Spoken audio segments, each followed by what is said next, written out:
사랑해 주님 감사합니다. 절망 가운데 흔들리지 않는 이유가 있다면 주님께서 우리를 붙들어 주심이고 또 우리에게 선한 능력으로 역사하시는 줄 믿기 때문입니다. 오늘도 주의 은혜를 사모하며 이 자리에 나왔사오니 성령 하나님 우리에게 말씀하여 주시옵소서. 감사드리며 예수님의 이름으로 기도했습니다. 아멘.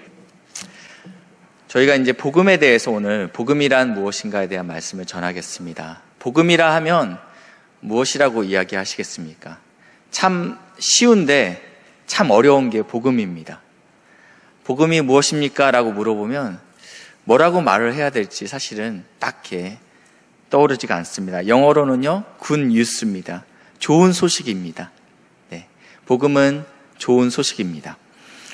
이렇게 이제 핸드폰에다가 권사님들, 집사님들 이렇게 전화번호를 저장하면 카카오톡 친구로 뜨게 됩니다. 그러면 이제 들어가서 이제 권사님 모습을 보고 싶어서 들어가면 권사님 사진은 한 장도 없어요. 다 손주 사진만 있어요. 예.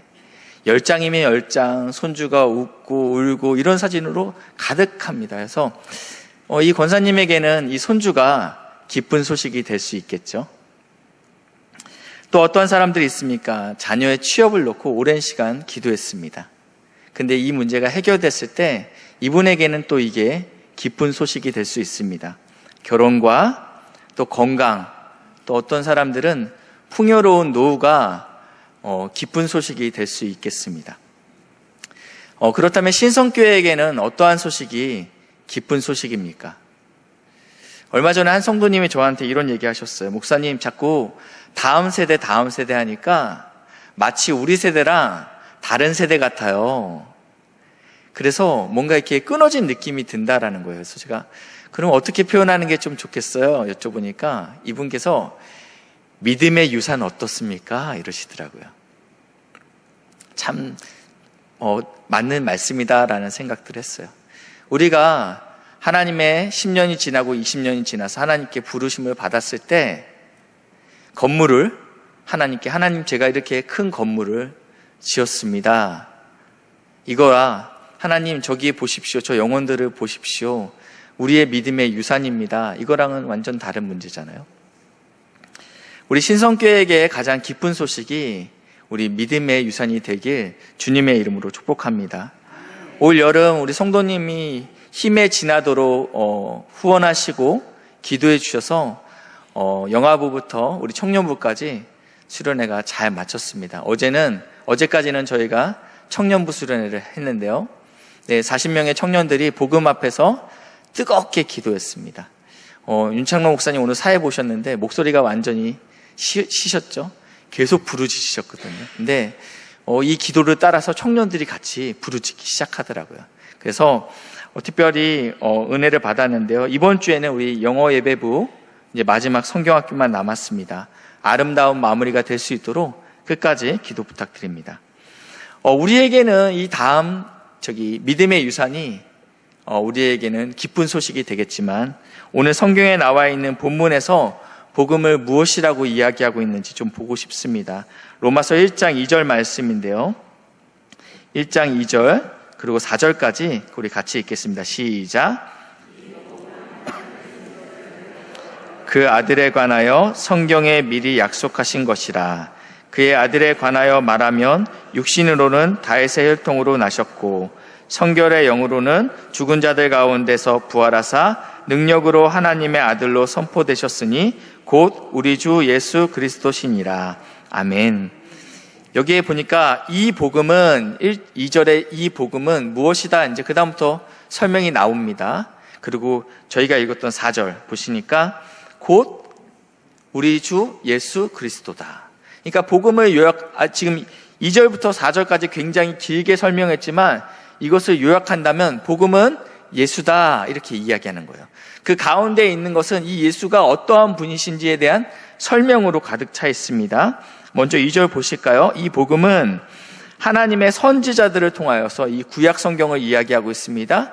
이 창세기부터 말라기까지 누구에 관하여 이야기하고 있냐면 아들 예수에 대해서 이야기하고 있다. 이것이 성경에 미리 약속하신 것이다. 갑자기 신약에 예수님이 등장한 것이 아니고 창세기부터 말라기까지 아들 예수가 올 것들에 대해서 미리 약속했다라고. 구약이잖아요. 옛 언약, 옛 약속이라는 뜻인데요. 그 아들에 관하여 어떻게 설명하고 있냐면 3절입니다. 이 아들에 관하여 육신으로는 다윗의 후손으로 날 것이다 라고 이야기하고 있습니다. 그렇기 때문에 우리가 성경을 볼 때마다, 이 구약 성경을 볼 때마다 예수가 어떻게 드러나고 있는지 우리가 봐야 될 필요가 있습니다. 룻기를 봐도 룻기 안에 그 모압 여인, 이방 여인, 모압 여인의 룻이 어떻게 시어머니를 아름답게 섬겼는지 봐야 되겠지만, 이것들을 통해서 다윗의 조상이 어떻게 나와야 하는지, 어떻게 드러나는지에 대해서 이 룻기에서 이야기하고 있다는 것입니다. 그러니까 두 가지를 다 봐야 되는 것이죠. 하나님 앞에 신실하게 살아냈던 그 며느리와 또 함께 이것을 통해서 모압 여인을 통하여서 다윗의 후손이 어떻게 나올 것인지에 대해서 성경은 주목하고 있다는 것입니다. 두 번째는요, 4절인데요. 이 하나님의 아들이 죽게 될 것이고 부활할 것들에 대해서 구약에서 선포하고 있다라고 이야기하고 있다는 것입니다. 그러니까 이 첫 번째 이 복음은 무엇이냐? 곧 예수다. 그리고 예수가 행하신 일이다라고 이렇게 정리할 수 있겠습니다. 우리가 사람들이 우리에게 복음이 무엇입니까? 라고 물어볼 때 예수님께서 행하신 일, 예수님의 죽으심과 십자가에서 죽으심과 부활하심입니다. 이것이 복음이라는 것입니다. 그리고 나서 둘째로 복음이 무엇이냐? 우리에게 구원을 주시는 하나님의 능력이 되십니다. 우리 16절 한번 같이 읽겠습니다. 시작.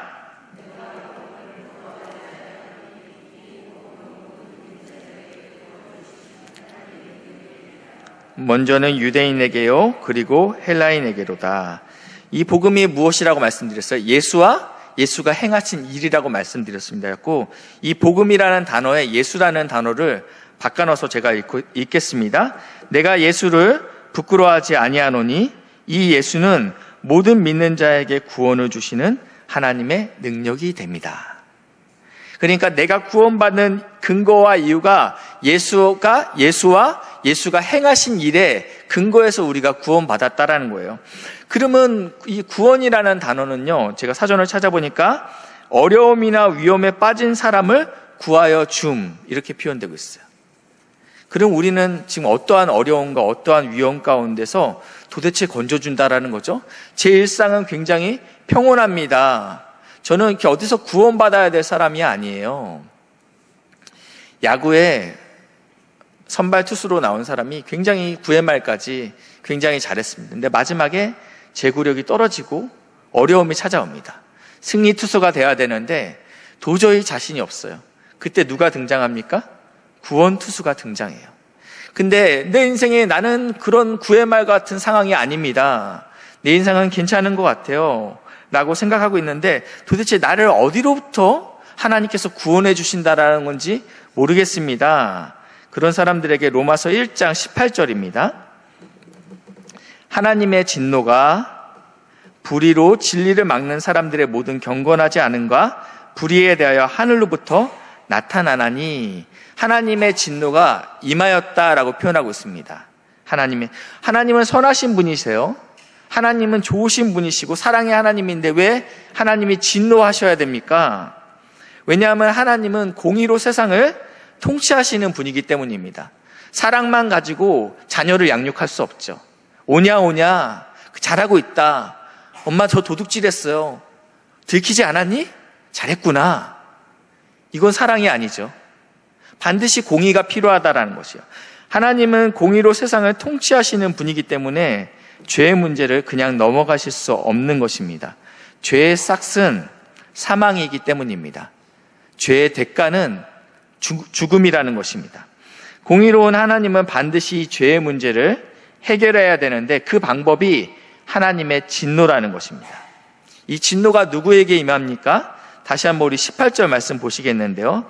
이 하나님의 진노가 누구에게 임하냐면 불의로 진리를 막는 사람들의 모든 경건하지 않음과 불의에 대하여 진노가 임한다라고 이야기합니다. 두 가지 때문에 임하는데, 첫 번째, 경건하지 않음, 불경건에 임하고요. 두 번째는 불의에 임한다라고 표현하고 있습니다. 경건하지 않다라는 것은 하나님께 대하여 내가 죄를 지었다라는 의미입니다. 내가 사람에게 지나가다 장로님이 저를 봤어요. 근데 제가 인사를 미처 못했네요. 근데 장로님이 저한테 이렇게 이야기하세요. 목사님이 이렇게 불경건하세요? 이렇게 얘기하지 않죠. 불경건이라는 표현은 사람에게 쓰지 않는 거고 하나님에 대하여 내가 지은 죄를 이야기합니다. 반대로 불의는 사람에게 하는 것들입니다. 사람에게 지은 죄에 대해서 이야기하는 것입니다. 보시니까 이 경건하지 않은 자에 대한 특징이 로마서 1장 21절입니다. 22절, 23절까지인데요.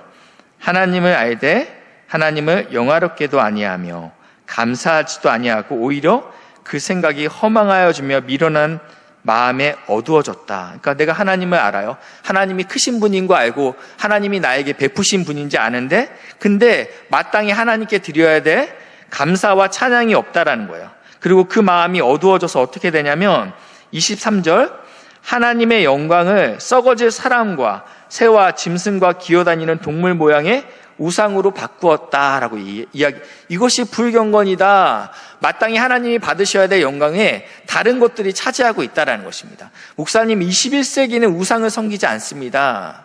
제가 우상의 정의는 하나님이 마땅히 받아야 될 영광의 자리에 다른 것이 영광 받는 것이 우상이라고 말씀드렸는데, 이 시대의 우상은 자식이 될 수 있어요. 하나님을 기뻐하고 하나님께 찬양을 드려야 되는데 내 자녀가 좋은 대학을 갔어요. 기쁘고 감사한 일이죠.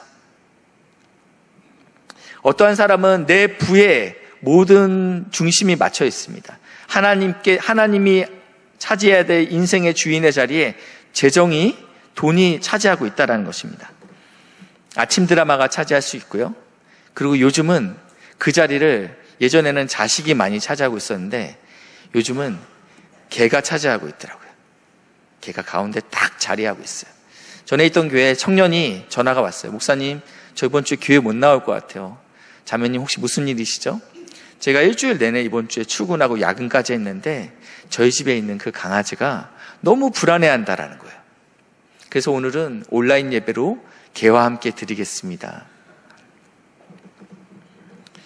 그렇죠. 개를 키우면 산책도 시켜줘야 하고 다 해야 됩니다.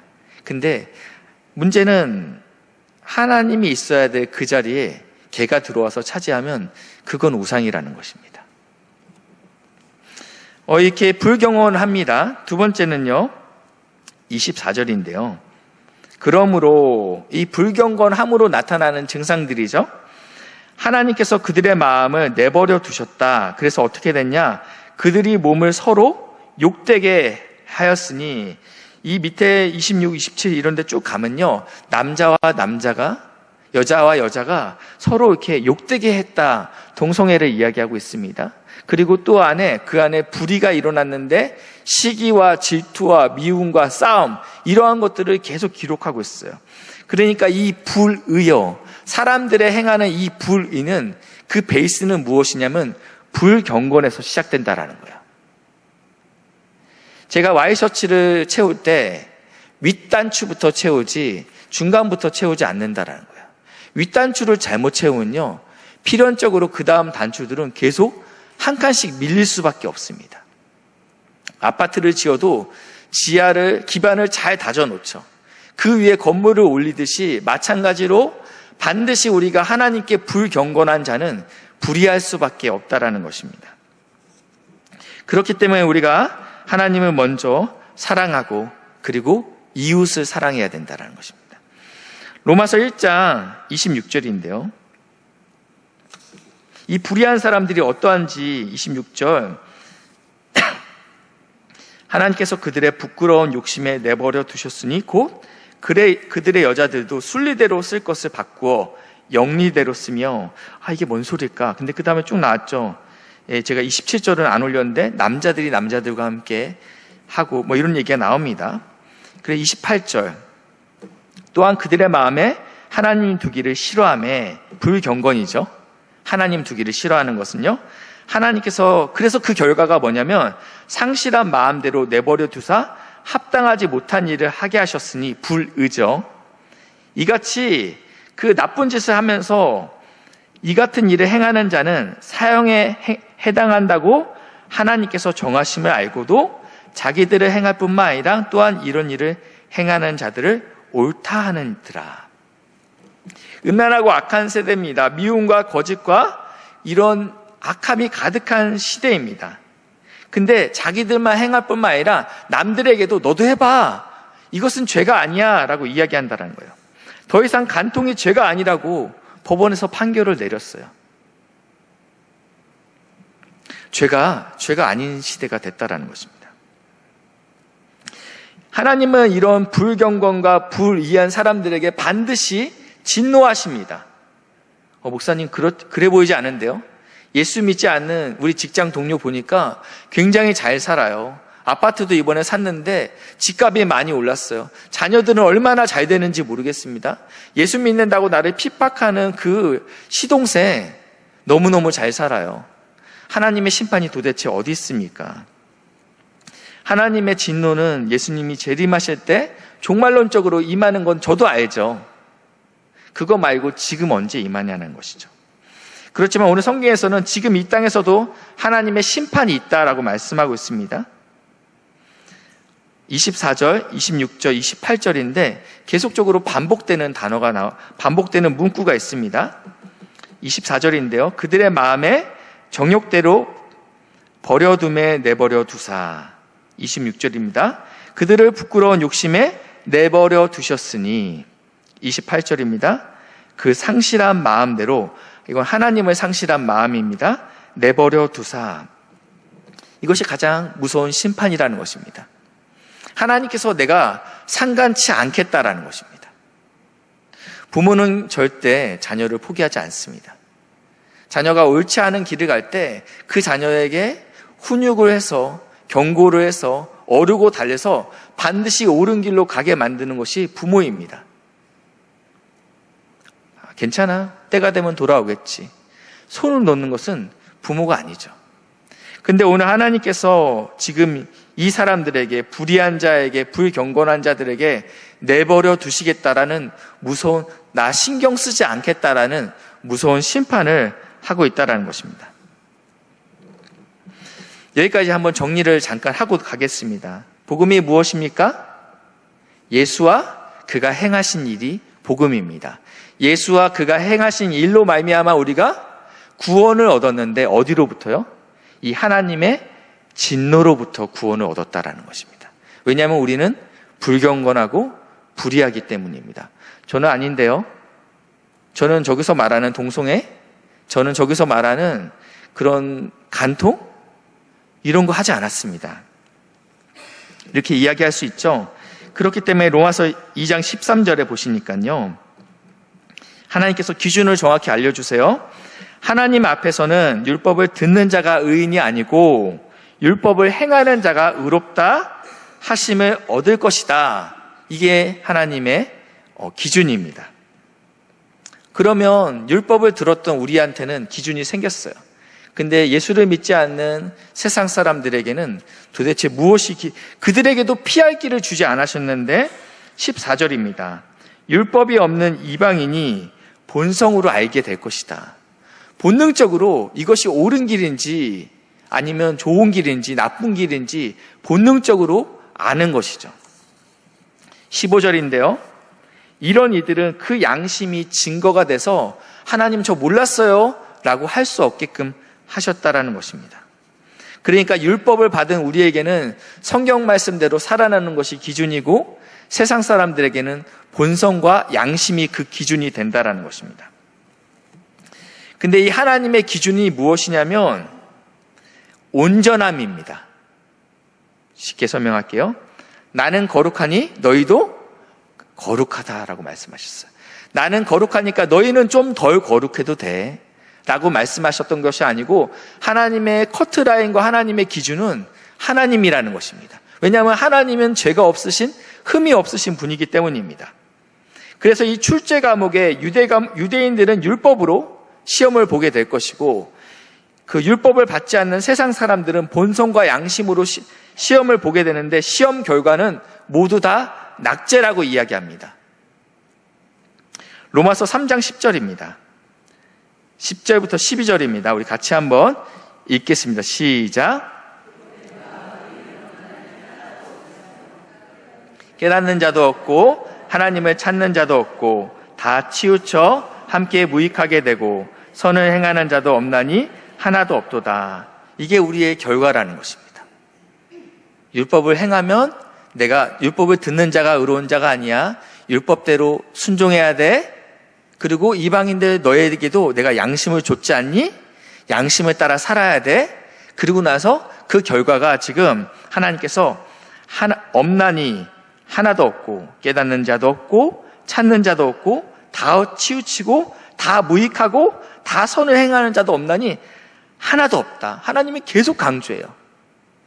여기 안에는 공자와 맹자, 소크라테스 다 포함됩니다. 율법이든 양심이든 하나님의 구원 기준에 맞게 그것을 온전히 행할 자는 한 사람도 없다라고 하나님께서 선포하셨습니다. 그렇다면 하나님은 지키지도 못할 율법을 우리에게 주셔서 왜 이런 진노 가운데 머물러 있어야 됩니까? 율법은 거울이라고 표현합니다. 저도 이렇게 설교자 모니터가 앞에 있습니다. 가끔 제 모습을 볼 때마다 깜짝깜짝 놀라요. 제가 저 모니터를 보는 이유는 가끔 넥타이가 혹시 삐뚤어지지 않았을까? 제가 종종 보니까 유튜브에 나중에 보면 넥타이가 막 여기가 있더라고요.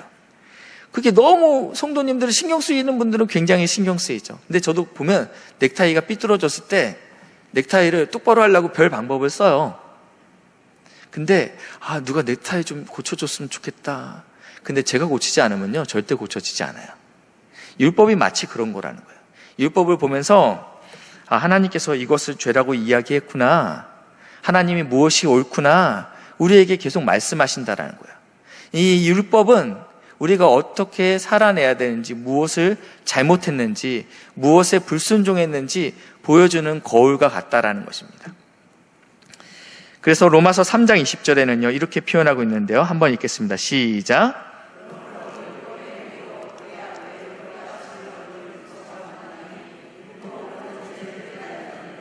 율법을 주신 목적은 너희가 이렇게 이 기준에 도달하지 못했어. 죄를 깨닫게 하기 위해서 주셨대요. 그러므로 인해서 내가 얼마나 소망이 없는지, 내가 얼마나 하나님 앞에 나아갈 수 없는 죄인지 깨달음으로, 그러므로 우리가 그때 나오는 반응이 예수님, 당신이 필요합니다. 예수님, 저는 자격이 없습니다. 당신이 나의 소망이 되어 주십시오. 그러기 위해서 율법을 주셨다라는 것입니다. 율법을 굉장히 신실하게 지켰던 22살의 한 청년이 있었습니다. 길을 가다가 번개를 만나게 됩니다. 사시나무 떨듯이 떨기 시작했답니다. 그러면서 그때 내가 언제 죽어도 이상하지 않겠구나 이 생각이 드니까 그때부터 내 죄의 문제와 내 구원의 문제가 너무 두렵기 시작한 거예요. 이 청년에게는요.